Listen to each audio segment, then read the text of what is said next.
মানুষ অন্য কোনো বস্তু বা ভাবের সাথে পরিচিত হোক বা না হোক, ভয় আর ভবিষ্যৎ এই দুই মানুষের মনে সর্বদা থাকে, যাদের অস্তিত্ব তার নিজের অস্তিত্বের ওপর প্রভাব ফেলে। আশ্চর্য, তাই না? ভয় সেটা যা আপনি জানেন না, যা অজানা, আর সেই কারণে আপনার ভয় হয় যে কে জানে কি হবে। ভবিষ্যৎ তাই যা এখনো ঘটেইনি। তাহলে যা ঘটেনি সেটা নিয়ে চিন্তা কেন? আপনার হাতে আছে বর্তমান। বর্তমানের কর্ম সত্য মন নিয়ে করুন, আর ভাবুন যে নিজের কর্ম আরো ভালোভাবে কিভাবে করা যায়।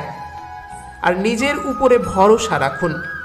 যদি বর্তমানের কর্ম আপনি মন থেকে করেন, তাহলে ভয় নিজে থেকেই দূর হয়ে যাবে, আর ভবিষ্যতের ফল অবশ্যই মিষ্টি হবে।